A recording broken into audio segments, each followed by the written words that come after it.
Good evening, everyone, and welcome once again to our fifth portion of our series on fresh perspective.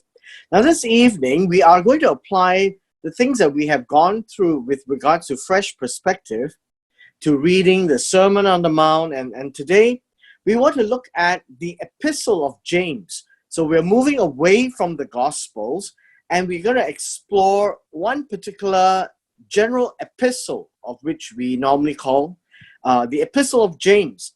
And for the brevity of time, we will only look at chapter 1 today.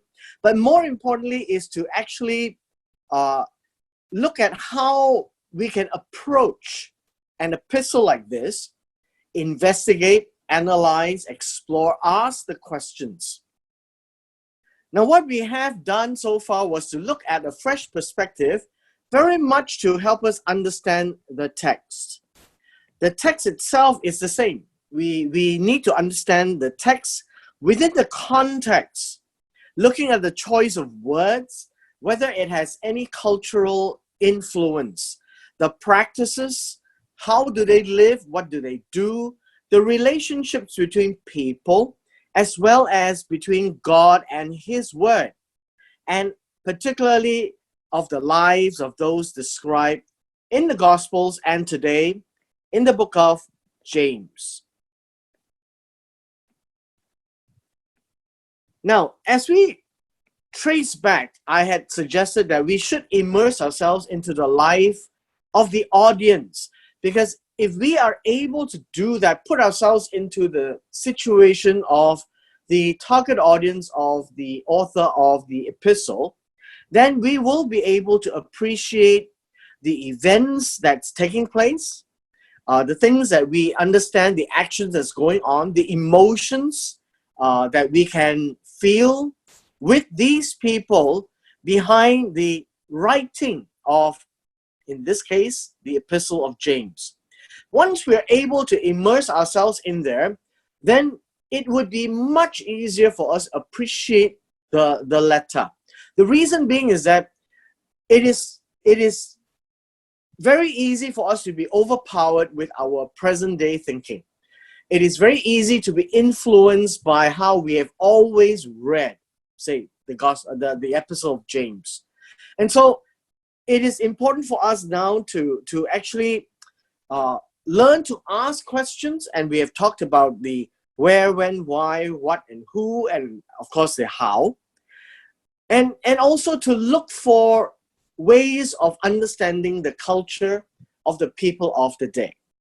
And more importantly, the Old Testament, because the Old Testament gives us a big part of the life and times of the Hebrew people. But more importantly, before we get into the Epistle of James, is that I ask all of us to switch off our thinking caps of how we always read the Epistle of James. We want to approach it fresh. We need to alter our thinking, the way we think.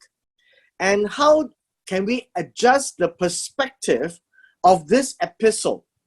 And it is crucial for us to do that so that we can approach it in a more innocent and naive and more childlike way. I ask that we try very, very hard to avoid jumping to conclusions.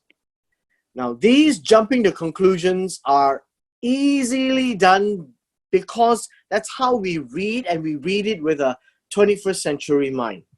When we read texts where there are English words which are simple to understand, we will tend to read our own interpretation and understanding into the text.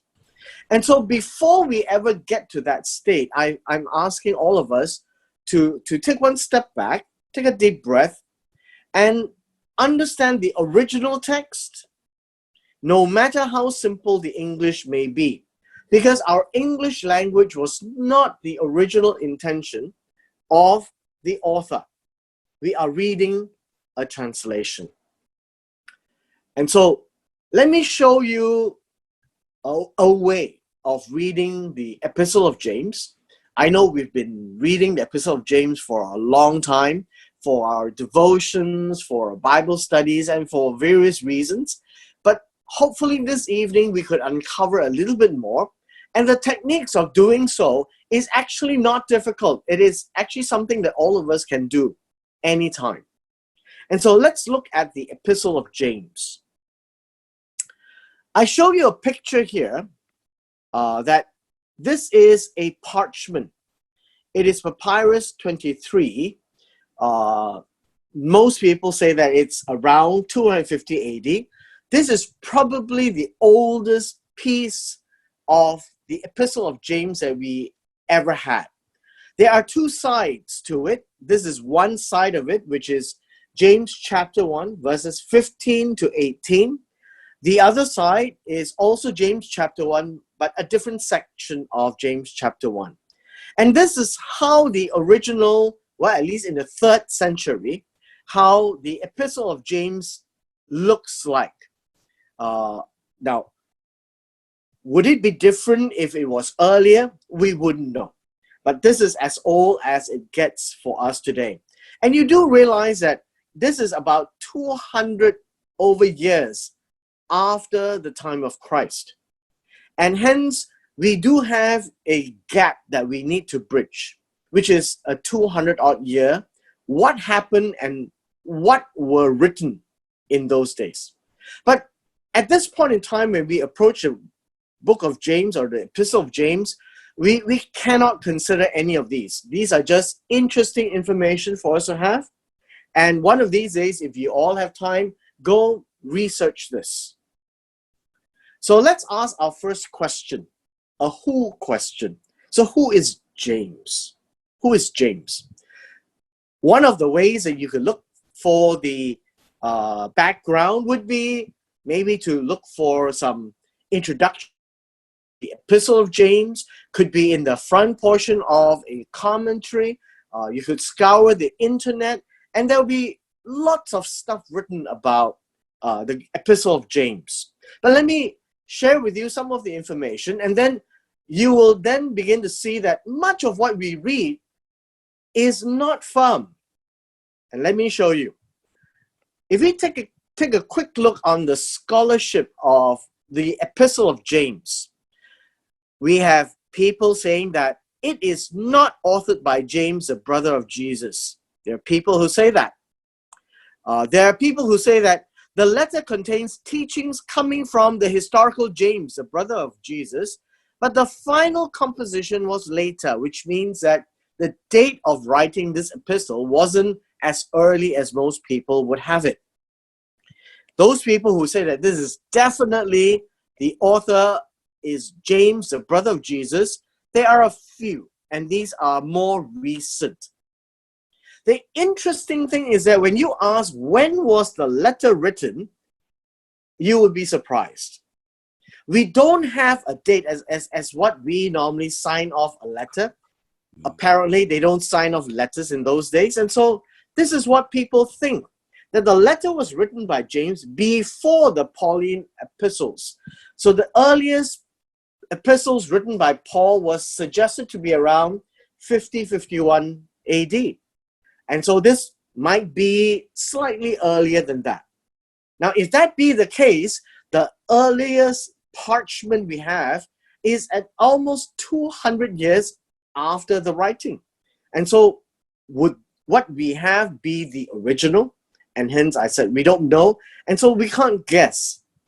Now, some say that the letter was written by James after the Pauline epistles. So now you're beginning to get the confusion. Well, anyone can say that it was before. Some will say it was after. Some says that it is also a pseudonymous,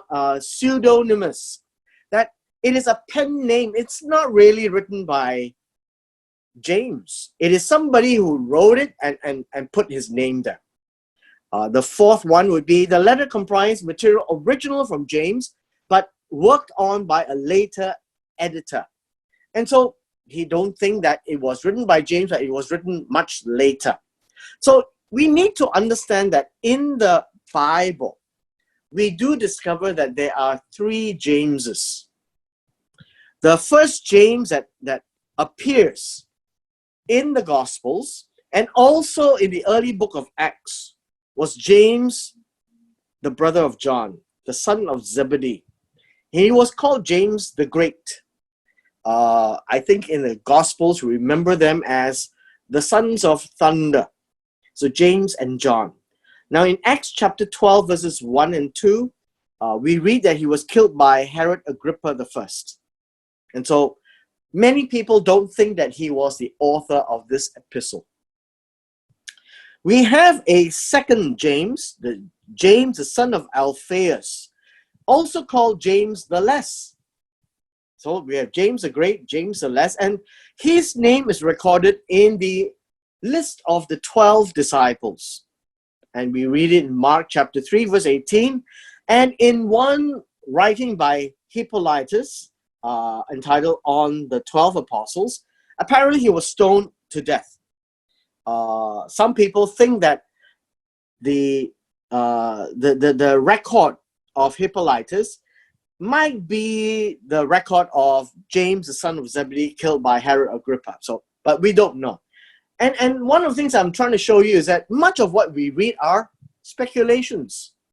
We don't really know. Well, we have another James which appears in the middle of the book of Acts. And we do read of James in the second chapter of the book of Galatians.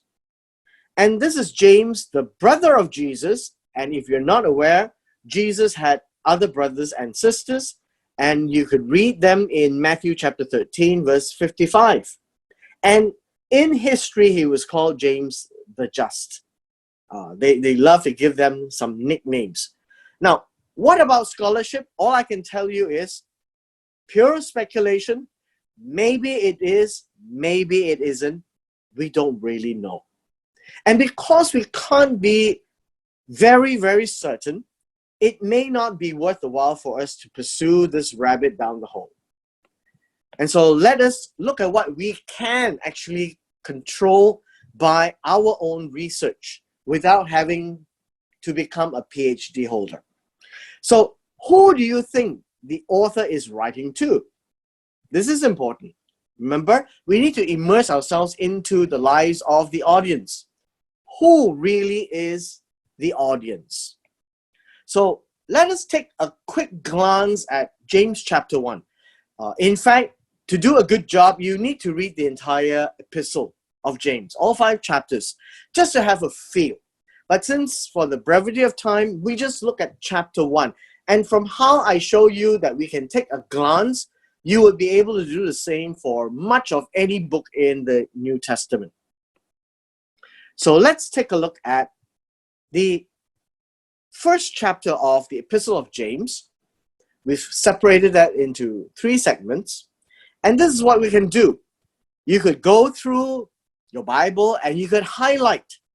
Now, what did I highlight? I highlighted those things that could give us a clue as to who the author as well as the audience might be. And these are what we call internal evidence. Evidence that you and I can look hard, ask the questions, and look for those answers, and perhaps that will help us understand the text even more. And so I have listed here as these set of questions. And these set of questions is important because we need to understand whether the audience are Greek or Roman, have no background of the Old Testament, and what James is actually writing to them were thoughts of the Greek thinking and Greek philosophy. And so that when we talk about God, it may conjure the Greek word theos, and that would take us down into a path where Socrates and Plato might feature themselves. And then we look at this word wisdom. And if it was Greek, then wisdom would mean something quite different from how we would have understood wisdom. And so these are key words that we must uncover so that we would have a better understanding. So when you read James chapter 1, verse 1, James, a bondservant of God and of the Lord Jesus Christ, to the 12 tribes which are scattered abroad. Greetings. And so when you read that, it sounds very English. And so what would be a problem? So let's read some more. The second part would be from 12 to 20. We have lots of questions we can ask. Notice, blessed is the man. You can see. And then we talk about temptation, endurance, crown of life, temptation again, about God. All these things that gives us a clue. It speaks about sin, about death, right? About righteousness, about first fruits, about word, about truth. Wouldn't all these be important for us to discover the background so that we have a better understanding and then we understand who the audience would be? This would be the last segment of James chapter 1.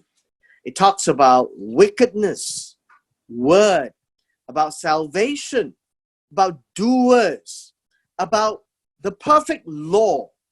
What would that be? Religion, pure, undefiled. Well, there is God and the Father as well. And there's a strange phrase, visit orphans and widows. Well, it sounds like a very charitable approach. And then we have words like unspotted, pure, and undefiled. I would suggest to you that when you look at words like these, the first thing that should come into your mind is to ask this question: is there anything Greek in this? Who really would the audience be? Are they 21st century modern English readers? Or would they be somebody altogether different? Our internal evidence apparently shows us that the author is a Hebrew. The audience is Hebrew as well, which means that their culture and background must be founded on the Old Testament, which tells us that before we even approach James, we need to understand the Hebrew mentality, the Hebrew culture, the Hebrew thinking, the Hebrew practices, the Old Testament by and large. And one of the challenges that we have in reading the New Testament is that we are not well grounded in our Old Testament. And so much of the things that we read are speculative. We think what it is. And perhaps in half the time, we probably would ignore it and read our modern day into it because it's easier. Because the English is English, right? So I'm trying to show you how that if this is the case, that the internal evidence points to a very Hebrew context, then we must approach the epistle of James from a Hebrew context. Now, many people may object. Reason being is that it's the New Testament. It is written to Gentiles. They are not Hebrews. They are not Jews. And they have no clue what the Jews are talking about. And so, as a fresh perspective, I have suggested that we put that aside and ask ourselves the hard questions. Who really is the author and the audience? And I've suggested this to be Hebrew. Now, if it is the case, then we have to approach it a certain perspective. So let's peel it apart. And then we will find out more. So we will do a quick analysis and exegesis of James chapter 1. Now you could take out your own Bibles and you can read your own versions. We will not be doing too much Greek. It is very much to someone who doesn't have access to the Greek underlying text, nor understand Greek, but be able to understand what you need to find out and look for the answers. Let's take a look at the first verse. The first verse says, James, a bondservant of God and of the Lord Jesus Christ, to the 12 tribes which are scattered abroad. Greetings. And so let's give ourselves some research time and ask ourselves the questions. Have you ever asked, who is James? Right here. Now, James have a Greek name, and his name is Iakobos. That's here. Iakobos comes from a Hebrew name, which is Yaakov. And that's where we get the name Jacob. Now you may be wondering, why didn't we call this book the epistle of Jacob, or Iacobus, right? Or Jacobus in the Latin. Why James? Well, from what I understand as a speculative suggestion, so you could do your own research as well. At the time where they were translating the text into English, it was a period where Jewish names are not very well received. But knowing that this book or this letter is very Jewish in its name, Yaakov or Jacob, they can't call this an epistle of Jacob. And so the English translators put the name James as the British English equivalent. And so James became the all-time favorite name of this epistle. And so that's clue number one. James is an English name, but the Greek word is Iakobos, and it comes from the Hebrew word Yaakov, the brother of Esau, Jacob, which is Jewish, Hebrew, right?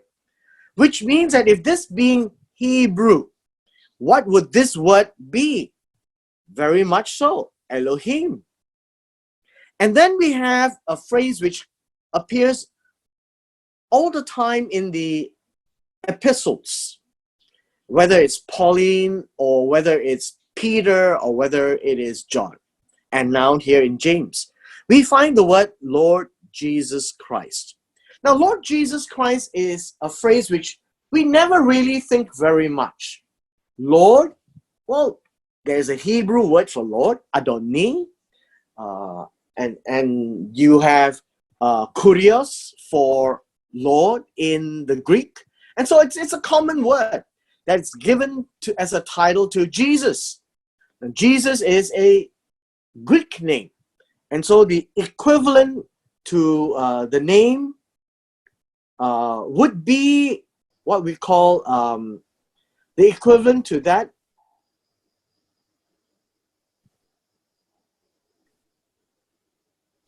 The equivalent to Jesus would be Yeshua. But we're not comfortable with the name Yeshua, so we put it aside. But just put it at the back of your mind, if this is all Hebrew in approach, James would be Yaakov, God would be Elohim, and Jesus would be Yeshua. But then we have another word, Christ, which is where we adopted the word from the Greek Christos. And so we have always used Christ. And so Christ doesn't ring a bell to us. And the reason being is that we treat it as an English word. For example, Jesus Christ, many people would think that Jesus comes from the family whose name is Christ. And so Jesus Christ became a buzzword that rolls off our tongue. But we know for a fact that that's not true. Christ, Christos, comes from a Hebrew word, Mashiach, which is where we get the word Messiah. Now, to a Hebrew, the word Messiah means a lot. To us, Christ doesn't mean anything except that it's just part of a name. And so we need to be careful when we read such a thing. And so if this is from a Hebrew perspective and the author is Hebrew and the audience is Hebrew, then Jesus Christ is actually a Hebrew name. And so that would ring a bell to the people who is reading this epistle. Do we have any more internal evidence? We have the 12 tribes. The 12 tribes. Is it 12 tribes in Galatia, 12 tribes of 12 Roman towns, or 12 tribes of Kazakhstan, 12 tribes of Syria, or 12 tribes of Egypt? Well, we know for a fact that there is only one reference to 12 tribes in the entire Bible, old to new. And the 12 tribes would refer to Israel. And so, if that be the case, wouldn't verse 1 already give us all the clues we need to establish the fact that the author is Jacob or Yaakov, Hebrew, and the audience is the 12 tribes of Israel, Hebrew. And it refers to God as Elohim, and then Jesus Christ would be Yeshua HaMashiach. And so that would give us a very good background that before we even enter into this epistle, we need to arm ourselves with the background of who is the Christ, who is the Messiah. If you are a Hebrew, what do you look for in the Messiah? Because we're talking about Jesus the Messiah.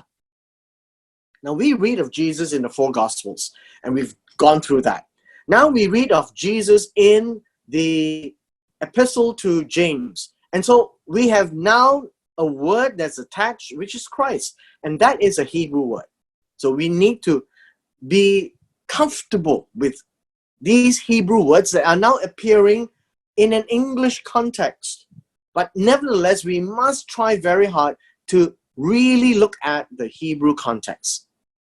Well, the background to the 12 tribes is that they are scattered abroad. They are the diaspora. They are dispersed among foreign nations. It also means that they are no longer in Judea. And so they are abroad. And interestingly, these 12 tribes is something that if you have the time, you should go and check it out. In the days of Isaiah, he was prophesying that the northern kingdom, the house of Israel, would be overthrown and overrun by the Assyrian Empire. Then later on in the book of Jeremiah, as well as the book of Ezekiel, and then we get the book of Daniel, the southern kingdom, the house of Judah, would be overthrown and put into exile for 70 years in Babylon. Now, after 70 years is over, they came back. Now, these would be the Jews, technically, because they are part of the southern kingdom. But now we do know that a number of them who are from the northern kingdom, when the Assyrians came, they went into the southern kingdom to seek refuge. And so after 70 years, they went back to Judea, rebuilt the city, Jerusalem, and then rebuilt the temple. And now after the time of Jesus, James is writing to these 12 tribes, which means that they identified who they are, and they still know from which tribes they come from. And hence, that's the background of this epistle. It is not difficult.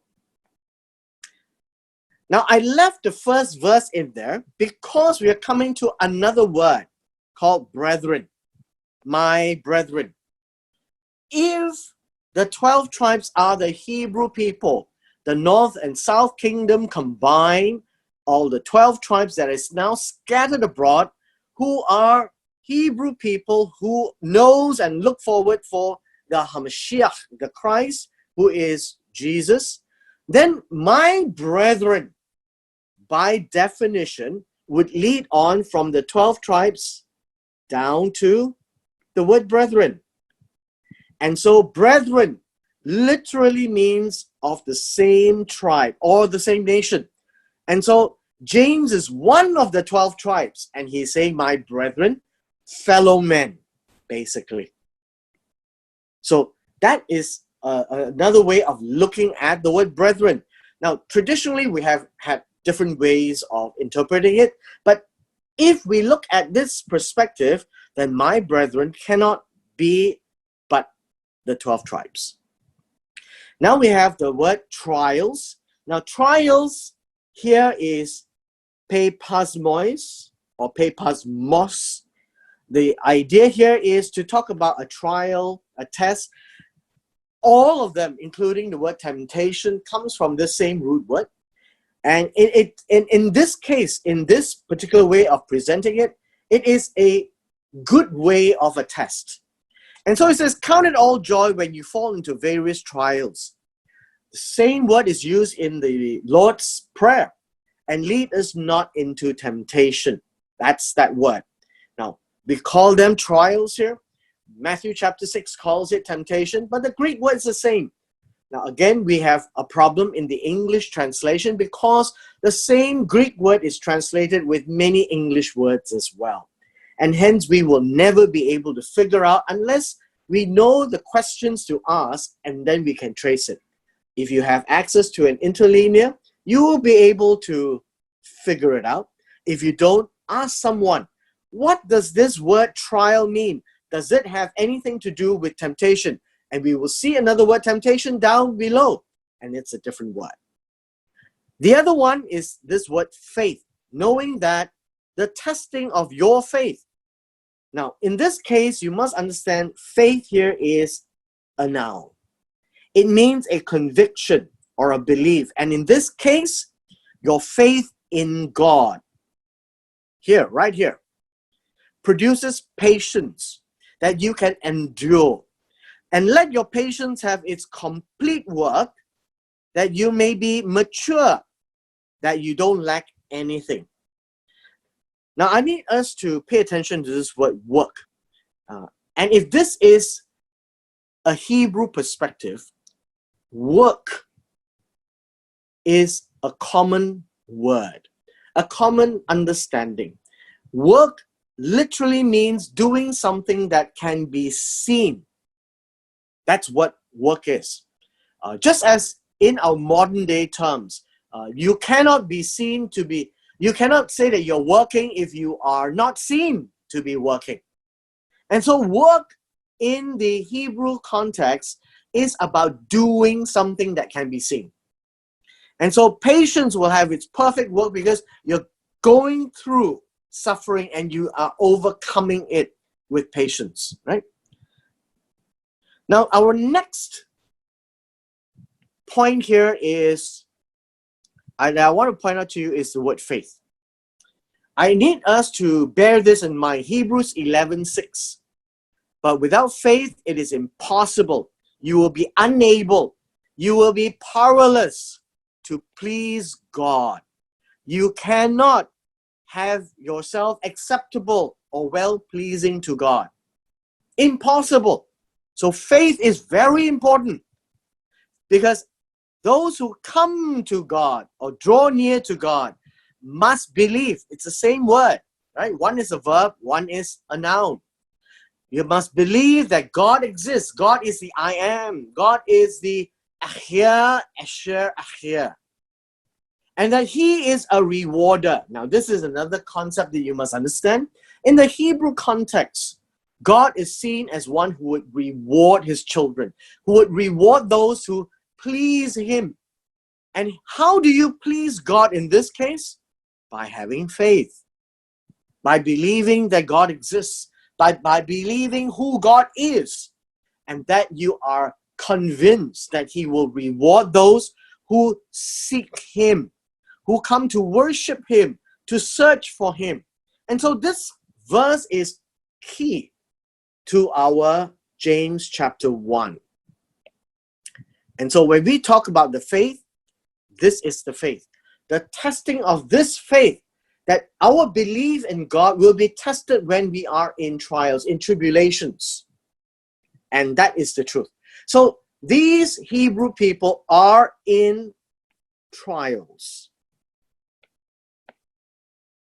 Now we come to the next segment. Very quickly, verse 5. Wisdom. If wisdom is Greek, then it would be Sophia, where I think you find the Italian word Sophia as well, Sophia Loren. Sophia means wisdom. One of the things that you need to understand is, although we read this in the Greek, we know for a fact that this cannot be a Greek wisdom. It has to be a Hebrew wisdom. And if you go back and read the book of Proverbs, you would always read that the fear of the Lord is the beginning of wisdom. You know, fear God, you will have wisdom. That's from the book of Proverbs. So wisdom cannot be from Socrates and Plato. Wisdom has to come from God. So it gives us another idea that if you lack wisdom, you can ask God, ask Elohim. Who has asked God for wisdom? And immediately the name Solomon comes into play. Also Hebrew, right? And so we can see that in this context, it's about asking God, and you know that you can ask God. And this asking God would be prayer, right? And so that's Hebrew. It is not a Greek prayer. It is a Hebrew prayer to know who God is, and God is a rewarder of those who diligently seek Him. That you believe that God is one who would reward us. Let Him ask in faith. That you must have that conviction that you do not doubt. And the word doubt is wavering. Now back and forth. Is it? Is it not? Will he not? And that in itself, in the word, tells us that you're struggling inside whether you can trust God or not. And so James is saying you should not ask God and approach God like that, because if you remember Hebrews 11:6, you will never be able to please God.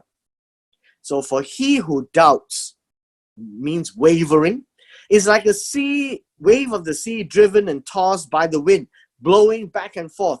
Verse 7, for let not that man suppose that he will receive anything from the Lord. Why? Because it is impossible. Without faith, it's impossible to please God. For he who comes to him must believe that he is, and that he is a rewarder of those who diligently seek him. If we diligently seek God, then we will not doubt. We would have faith. We are convinced, we are convicted, and that God will be rewarding us. And then James says he is a double-minded man. Double-minded man means two-spirited. Yes, no, and he's called unstable. And this is another way of expressing, in the Hebrew context, saying the same thing twice. Two-minded, double-minded, and unstable is the same concept. He is not dependable.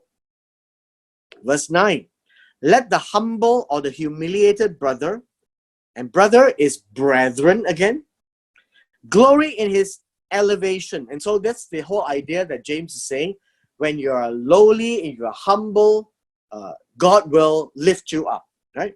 But the rich, now, first of all, you must understand, there's nothing wrong with being rich.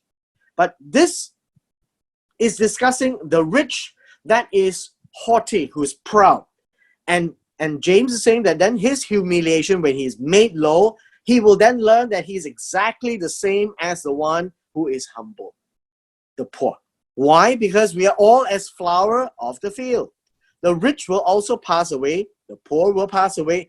Everything we have is meaningless. And that's the principle. All right? Now, in this case, you will find that this is reminiscent of Psalms 103, verse 15. As for man, his days are like grass, as a flower of the field, so he flourishes, and then he will fade away. Okay? Now, that is the case that we have here. Moving forward, let me then show you a few things. We have the word, blessed is the man. The moment you read blessed is the man, the first thing that comes to our mind right now is Matthew 5, the Beatitudes. But I want to point out to you that when you read the Beatitudes, you should also read Psalm 1. Blessed is he who. And the word is happy. Makarios. Happy is the man who endure. What does endure mean? Now in the Greek, it means that you remain under trials and tribulation. If it was a Hebrew context, the word endure will mean that you're able to stand firm in such trials. The word temptation is the same as trials. Now, you may ask this again, why does the English translator use the word trials in front, use the word temptation now, but it's the same Greek word? Well, that's English writing style. That if he stands firm and is able to withstand the trials of his faith, when he has been approved, it means that he is tested and he has passed the test, he will receive as a reward. Remember that you must believe that God is a rewarder of all of those who diligently seek him. And by faith that you're able to withstand, you are given the crown of life. Now, crown of life is a reward. If this was Hebrew, we're talking about Chaya, life. The word Yod-He Vav-He comes from the word life. God's name is life. If you have God, you have life. And now we have a word, the Lord. If this was Hebrew, then the Lord would mean Yod-He Vav-He, the Lord, as translated in the Old Testament. And this crown of life is definitely given by God himself, Jehovah, who has promised those who love him. Who are those who love Jehovah? Well, you need to remember the Shema. Hear ye, O Israel, the Lord your God, the Lord is one. Love the Lord your God with all your heart, with all your soul, with all your might. That is what love means. Deuteronomy 6:5. And so this is reading it from a Hebrew perspective. Now, when you do that in the Hebrew perspective, we can always rely on the Old Testament, isn't it? Now, in verse 13 comes another word. Let no one say when he is tempted, I'm tempted by God. For God cannot be tempted by evil, nor does he tempt anyone. And this word tempt is perazzo, right here. It comes from the similar word perasmos. But this one is presented in a negative, in a bad sense. It is an enticement to do something bad. And so you cannot say that God is tempted by evil, bad things, nor does he use bad things to test our faith. See, in the Hebrew mind, and since we are looking at it from a fresh perspective, the Hebrew mind tells us this: God does not use bad things to test our faith. God doesn't give you sickness to make you better. Just as a good father doesn't give COVID-19 to the child to teach him how to be obedient. So a good God is a God who does not tempt anyone by bad things. But it doesn't mean that we don't go through suffering and trials of faith. So moving on, verse 14. Now verse 14 and verse 15 gives us a Hebrew understanding of what temptation is. And this is a definition of temptation in this book of James. If you read this, it is an enticement to do bad in this sense. And I want to point out to you the word desire. Desire is a very mild word in the English sense. It is lust if you read in the book of 1 John. But in the Hebrew sense, it is covetousness. It is trying to take something or make something your own that doesn't belong to you.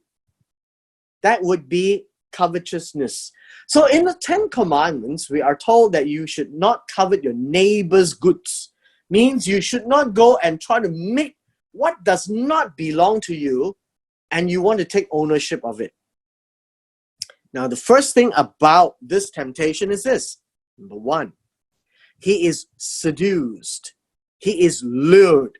And that's the word drawn away. Is temptation sin? Yeah, his answer is no. At least from these two verses. Is being seduced or lured away or enticed a sin? And the answer is no. This is the beginning of the process. And so his own desire is seducing him. And then eventually he is caught on the hook with a bait. Entice means to be entrapped. And that you've just gone into the hole and then the door shuts. Then you're caught. And so this is how temptation works. Being seduced and lured by your own covetousness. And then you're caught. There's entrapment. Now in verse 15, he says, when this covetousness or the lust or the craving has conceived, it means that when it is caught hold of, when the desire has caught hold of this bait, then it gives birth, it bears fruit to sin. You start to have, well, in the pregnancy sense, you get pregnant. And when you get pregnant, it's equivalent to sin. So the process gets to a point where after the desire or the lust have caught hold of this temptation, it becomes sin. So notice, not everything is sin, at least as defined by verse 14 and 15. You're drawn away, you're enticed, and then you're captured. And once that happens, we will have sinned. And so sin is a process that can be seen, observed, and experienced. It is not an imagination. And hence, this is a very Hebrew way of looking at what we call sin. And what is sin? Sin basically means to miss the mark. It's an offense against God. And it becomes an offense against God and can be judged by God to death. And how do you judge sin to death? Not immediately. So it says here, and sin when it is full grown. See, that's a process and a period where sin is conceived and it goes to the end of this pregnancy. It gives birth to death. So you notice, death is at the end. And in the Hebrew terms, judgment. And so, at any point in time, we are told that it is a process, that we must be aware, and we must be able to pull our brakes and run away from this. And if you are caught in the sin, then there is a period of time between this temptation to become sin and to become death. At any point in time, you can stop it and it doesn't become sin. And when it has become sin, you must repent so that it won't become death. This is how the concept of sin and death and temptation is put together in a Hebrew understanding. So in Ezekiel chapter 18 verse 4, the soul who sins shall die. And I point to you this word, shall. Shall means in the future. And if you happen to read Ezekiel 18, if the soul who sins shall die, he must repent so that he lives. So I leave that to you to investigate. We are moving to the end of this passage, and I trust that it gets easier. It says, do not be deceived, don't be misled, don't wander away. So understand this, the Hebrew concept of deceived literally means to wander away. What does wander away mean? You are on the path, which is the truth, which is to God. And then if you wander away, you are going away from the right path. So do not go away from the right path, my beloved brethren, people of the same. All right? That's what it means. Every good gift and perfect gift from above comes from the Father of lights. Now, light will remind you of Genesis 1, verse 3. No? We read, let there be light. And the word is or. God commanded the light to come. And so God is the Father of lights in the sense that the lights would listen to him. And in this case, James is using the concept of brightness where there is no fickle-mindedness, right? Two-mindedness just now, that he doesn't change his mind, right? Or shadow. It doesn't cast a shadow where you wonder whether it is true or not. This is a shadow of turning because he has brought us forth by the word of truth. What is the word of truth? So let us look at these things. The word of truth, Proverbs 13:13. Go back and read this. That the word, he who despises the word will be destroyed. He who fears the commandment, it's the same. The word and commandment is the same idea. Psalms 19:119-43. The entirety of your word is truth. Every one of your righteous judgment endures forever. Then we read of first fruits. Notice first fruits is not Greek. First fruits is very Hebrew.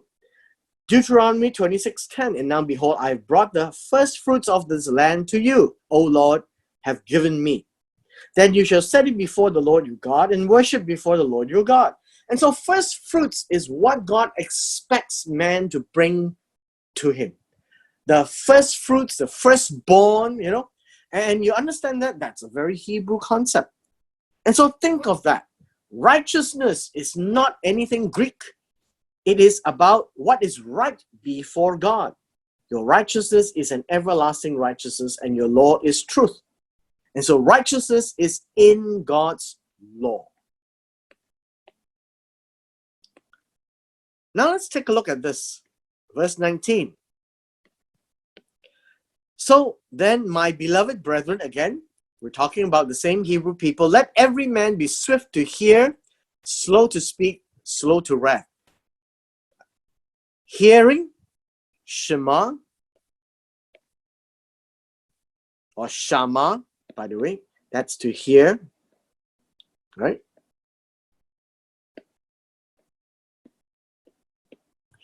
And basically, hearing is to pick up the sounds, to understand what is said, and to make a decision. And so, in the Hebrew context, be swift to hear. Hear first. Hear ye, O Israel. And so you understand that the Hebrew language is a hearing language. So we need to hear. We have 2 ears to hear. Slow to speak half the time because we have only 1 mouth. But more importantly, slow to wrath.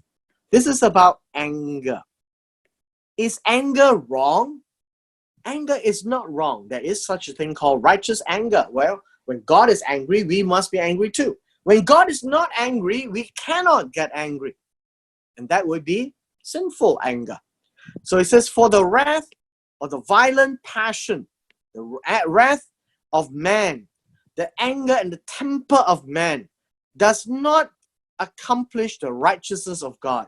So that when the wrath of man or the temper of man is shown, James is saying that is not the right thing. Because righteousness of God is not produced by anger. It is produced by peace. So righteousness speaks about what is God who is right. It says your righteousness is an everlasting righteousness and your Torah is truth. Finally, in this last segment, I just very quickly point this out to you. Put off means to return all this filthiness to where it came from and receive in your hand with meekness, which is humility, the word of God that can save your souls. Salvation is Hebrew. And the word of God saves us. Why? Because in Psalms 19 verse 7, the Torah of the Lord or the law of God is perfect, complete. He turns around the soul. He repents the soul to save our soul. So the law of God, the word of God is the one that turns it around. Verse 22, be doers of the word. Remember, not hearers. Doers means you must be able to act on what you know. Because hearing is to pick it up, the sound, and to understand and process and to make a decision and to do something about it. If you don't do something about it, then you are lying to yourself.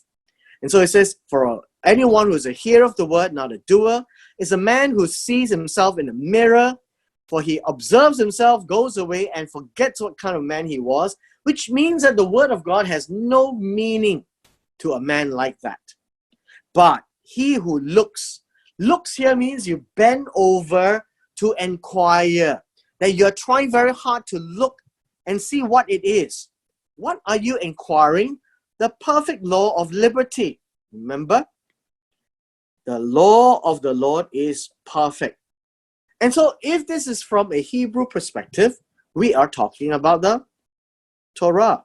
And remember, the Torah is not law as in the English word. It means directions and instructions of God.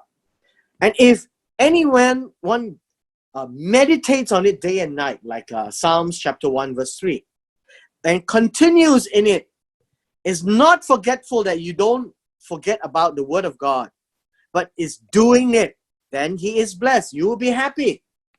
The opposite of happy, you need to go and read Psalm chapter 1.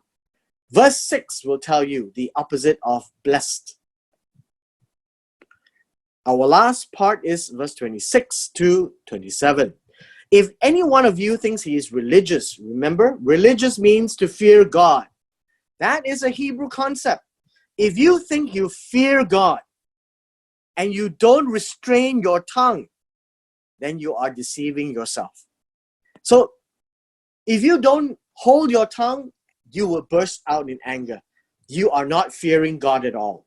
So this one's religion. Now this is a different word.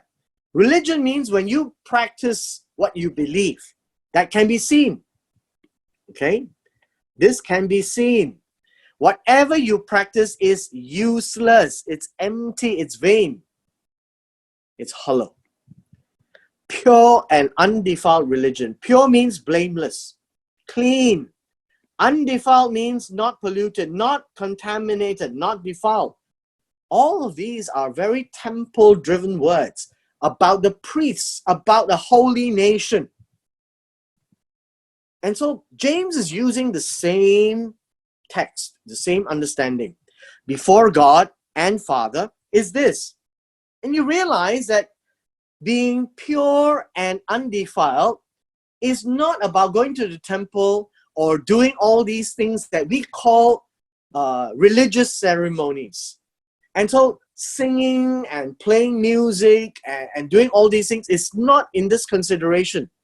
Look at what James is saying, and this is very Hebrew, by the way. To visit orphans and widows in their trouble. Visit means to look after. It's unfortunate that the word visit is there. This is not about a visitation ministry. This is about taking care of orphans and widows. And orphans and widows are those who can't take care of themselves. And when they're in trouble, it is our duty. If you fear God and you are pious and you are religious in your in practicing, then you must take care of those who are weak. And of course, to keep or to guard. It's like guarding the word of God. You guard yourself to remain unblemished, to be holy and unblemished. Now, what are all these? These are all requirements of a sacrifice to God. So when you bring a sacrifice to God, you must bring it unblemished. The lamb cannot be blind and he cannot have a broken leg, or he cannot have one side of his coat of wool be damaged. All right? And so we are too, to be holy and blameless. Psalm 68:5, Exodus 22:22, these are all the words that tells us that in a time of persecution, the people who cannot help themselves would be the fatherless, orphans, the widows without husbands, without the father of the house, without the man of the house. And so the relationships in a Hebrew context is this, that these are people without the pillar of the house to take care of them. And so the onus and the burden is now put on those who fear God. And that is what the Old Testament that God is telling them. And James is writing just that. So you should go and investigate. And so that social justice is brought to bear because the people of God is obeying God. God is the protector of the weak and helpless. So being pious and being religious is not about going to church. It is about doing what God would do, to take care of all those who have no fathers, no man of the house, to look after them. So our conclusion is this. The epistle of James is written by a Hebrew to an audience who are Hebrews, with a background of Old Testament, which I've tried to show you that if we read it from a Hebrew viewpoint, that's how we would most likely understand the text. And so if we were to immerse ourselves into it, then we need to know a whole lot more of the Old Testament. The persecuted Hebrew believers are exhorted that their testimonies are to be kept impeccable, blameless, even when it is seemingly impossible. But we must endure or to stand firm and be approved by God. No matter what happens, the Torah, or the perfect law of liberty, shall be the guide to us so that we can stand firm through the times of trials. And we understand what temptation in the negative sense is. And so I leave these thoughts with you. I hope that you would consider them. Please check it out so that you would be able to go through the rest of the epistle of James from chapters 2 to 5, and you can apply exactly the same techniques. If you read it from this viewpoint, because it is truly a Hebrew text, then we must read it as a Hebrew person, very much with an Old Testament at the back of our minds. All right? Any questions? Are there other New Testament books which are also very Hebrew in nature? I think that if all of us spend some time to read the entire New Testament, although they are all in its original Greek form from the 4th century, you would invariably, if you use this technique of discovery, to look at the internal evidence, invariably you would find that it is quite Hebrew in every letter in every book. And I think there is a good reason for it, because all those who write, like Paul, Peter, James, John, they are Hebrews. They're Jews. And the early believers are all Jews. And if you have a text that talks about Hebrew concepts, Hebrew idioms, quotes from the Old Testament, explains Old Testament practices, argues about Old Testament terminology and ideas, I think the internal evidence would be clear that it would be quite Hebrew. Then why is there an insistence, in a sense, generally by Christian scholars that that the New Testament is primarily written in Greek when most, if not all, the writers are Jewish, and most likely they did not. I mean, I'm quite sure, at least in my opinion, that they did not abandon their mother tongue. And if they were, in a sense, like this book of James, if it was written to a Hebrew audience, then why would it be written in Greek, in a sense? So, I mean, it's just something that I'm wondering in the back of my mind. I think so far we have speculations, I guess. We only have in our possessions, the oldest ones would be very Greek documents, codexes. And based on that, I think that's how scholarship came about, to say that they were all written in Greek. We've never found them in Hebrew. But what I had tried to show was that the internal evidence points to a very Hebrew context. And so it appears, if that's the case, that it might as well have been written originally in Hebrew. But we don't have a Hebrew text as an evidence, but we are only looking at the internal evidence. And so we now read the Greek and understand the Hebrew implications. And I think that will take us a long way in understanding the New Testament as well. Can you enlighten us a bit about, there's this document called the Shem Tov Matthew, as in there's a Hebrew, there's apparently an ancient document that is the book of Matthew, but it's in Hebrew, and apparently scholars comment that it's quite different than the Greek Matthew. Can you comment on that? Okay. The Shem Tov Hebrew Matthew is actually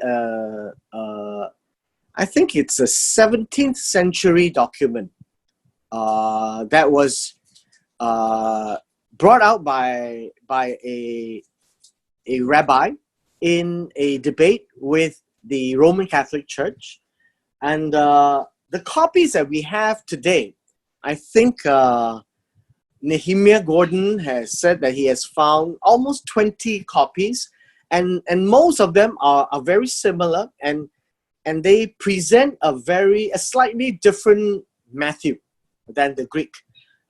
Obviously, the jury is still out to say whether this is original in its text that was copied from over the years, but there are some significant differences, and some of those differences actually shed light to some of those awkward and difficult to understand passages in the Gospel of Matthew.